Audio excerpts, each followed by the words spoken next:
आक्रोश विलास गोरे यांची ग्रामीण कादंबरी भाग 4. प्रियांकाचे आईवडील सुशिक्षित होते. आई BA होती तर वडील आनंदराव MA झाले होते. कराडातील एका कॉलेजमध्ये प्राध्यापक होते. प्राध्यापकांच्या नोकरीच्या निमित्ताने ते कराडात वास्तव्य करून होते. त्यांचे मूळ गाव कोळे. तेथे त्यांची बक्कळ शेती होती. गावात भला मोठा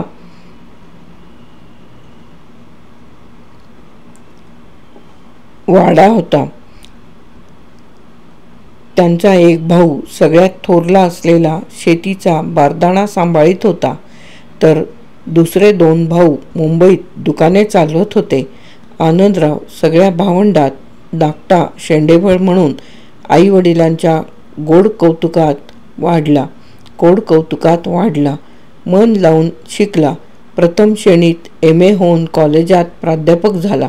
आनंदरावला 2च अपत्ये होती, एक मुलगी आणि एक मुलगा. मुलगा आई वडिलांच्या चांगल्या संस्कारामुळे शिकून इंजिनियर झाला आणि मुलगी प्रियंका कोल्हापुरात कॉलेजात शिक्षण घेत होती. 4घे भाऊ दिवाळीला आणि इतर सणासमारंभाला वडिलांच्या पुण्यतिथीला आपल्या घरी एकत्र यायचे. परस्परांच्या सुखदुःखात सामील व्हायचे. एका विचाराने वागायचे. सगळे एकत्र आल्यावर घरात गोकुळ नांदायचं.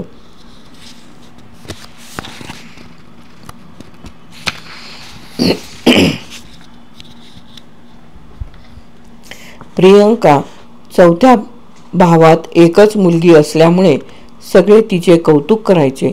आनंदरावचे कुटुंब सगळ्या गावात प्रगतीपथावर होते. उभ्या गावात त्यांची कोण खोड काढायचे नाही. पुणे बंगलोर रोडच्या पश्चिमेला 6-7 किलोमीटर अंतरावर वसलेले कोळेगाव निसर्ग सौंदर्याने नटलेलं होतं. गावाभोवतीचा सगळा शिवार ऊसाच्या पिकानं भरलेला. गावात 18 पगड जातीची वस्ती.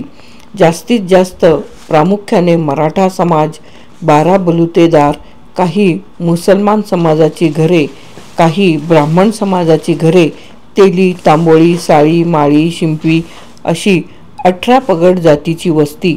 गावच्या पूर्वेला हरिजन, रामोशी, मांग समाजाची वस्ती. दगडावर कोरीव काम करून मूर्ती तयार करणारे मूर्तिकार असा सगळा समाज एकीने भावा ममताने नांदत होता. प्रियांकाचे आई वडील तेली समाजातील होते.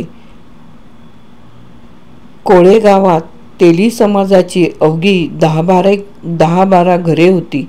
आनंदरावांचा थोरला भाऊ शेती करायचा. शेती चांगली 20-25 एकर होती. 4घ्या भावाचं एकत्र कुटुंब असल्यामुळे शेती एकत्र होती. विभक्त होऊन तिचे वासले पाडले होते. शेतीच्या कामासाठी चाकरी ठेवलेले 2 गडी असायचे.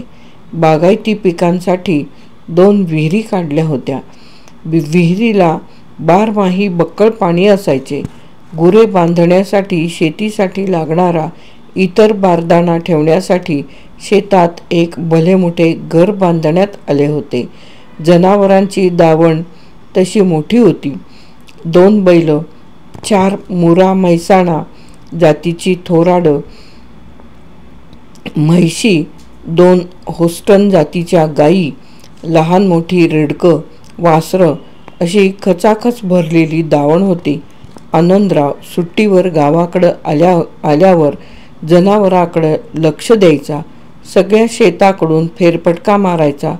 त्याला आपली हिरव्यागार पिकानं भरलेली शेती पाहताना आनंद वाटायचा. शेतातून फिरताना मन प्रफुल्लित व्हायचं. आनंदरावचा गावात मोठा मित्रपरिवार होता. त्याने गावात ग्रामपंचायतीमार्फत सार्वजनिक मोफत वाचनालय काढण्याबाबत पुढाकार घेतला होता. हा विचार त्याच्या सर्व मित्रपरिवारांनी उचलून धरला आणि गावात सार्वजनिक मोफत वाचनालय सुरू झालं. गावात सुशिक्षित पिढी निर्माण झाल्यामुळं वाचनालयाला मोठा वाचकवर्ग मिळाला. तरुण पिढीला वाचनाची सवय लागली. आनंदराव गावी आला की वाचनालयाची प्रगती करण्याचा प्रयत्न करायचा. लोकांची जागृती घडण्यासाठी वाचनालयामार्फत व्याख्यानमाला आयोजित करायचा. मित्रांच्या सहकार्याने व्याख्यानमालेतील कार्यक्रम उत्साहाने पार पाडायच्या. चालू वर्षी पूर्वी चालत आल्याप्रमाणे दिवाळीला व्याख्यानमालेचे आयोजन करण्याचे ठरवले. गो. दांडेकर, रणजित देसाई, शिवाजी सावंत, विश्वास पाटील व बा. बोके आणि कथाकथनाच्या कार्यक्रमासाठी द. मा. मिरासदार, व्यंकटेश माडगूळकर, शंकर पाटील अशी लेखक मंडळी निमंत्रित करण्यात आली. कार्यक्रमाच्या खर्चासाठी वर्गणी काढण्यात आली. कॉलेजला दिवाळीची सुट्टी मिळाली आणि आनंदराव गावी आल्यावर त्यांना भरपूर मोकळा वेळ मिळाल्यामुळे पूर्वनियोजित केलेला व्याख्यानमालेचा सांस्कृतिक कार्यक्रम दिवाळीच्या सुट्टीत घेण्याचे ठरले.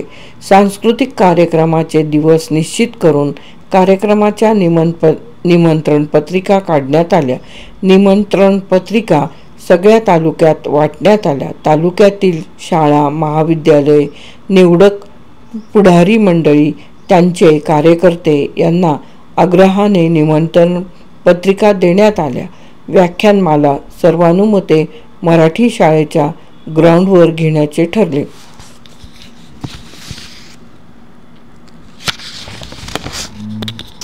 अवघ्या 4 दिवसांवर कार्यक्रम येऊन ठेपला आणि कार्यकर्त्यांची तारांबळ उडाली.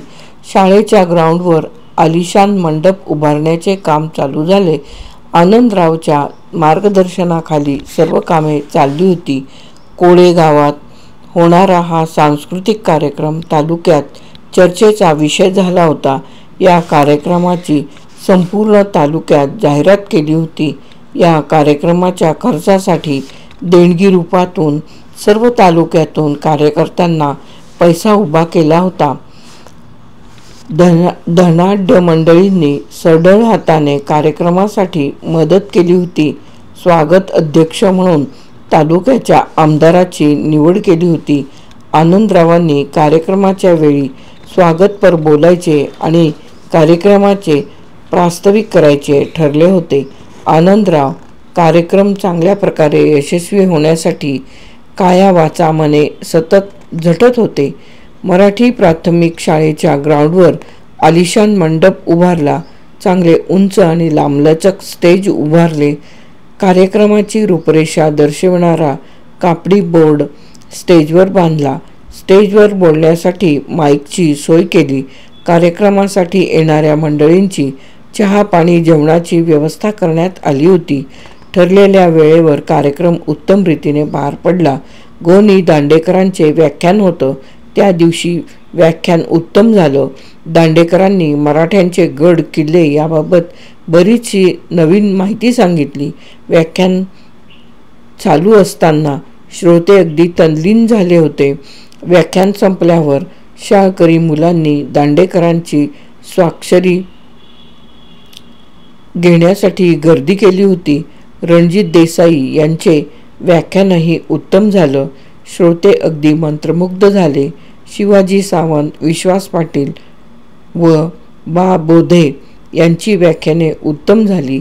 एके दिवशी एका लेखकाचे व्याख्यान याप्रमाणे वरील लेखकांची व्याख्याने झाली. एखाद्या साहित्य संमेलनासाठी चांगली वातावरण निर्मिती झाली. या सगळ्या कार्यक्रमाचे श्रेय अर्थातच आनंदरावांना मिळाले. कार्यक्रम झाल्या दिवसापासून आनंदरावाला सगळ्या गावातील लोक मान देऊ लागले. आनंदरावचा मुलगा इंजिनिअरिंग कॉलेजात शिक्षण घेत होता आणि मुलगी प्रियांका कोल्हापुरात आर्ट्स कॉलेजात शिक्षण घेत होती. आनंदरावला आपल्या मुलांची प्रगती होत असलेली पाहून मनाला समाधान वाटत होतं.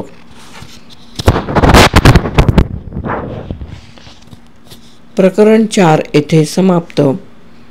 आक्रोश विलास गोरे.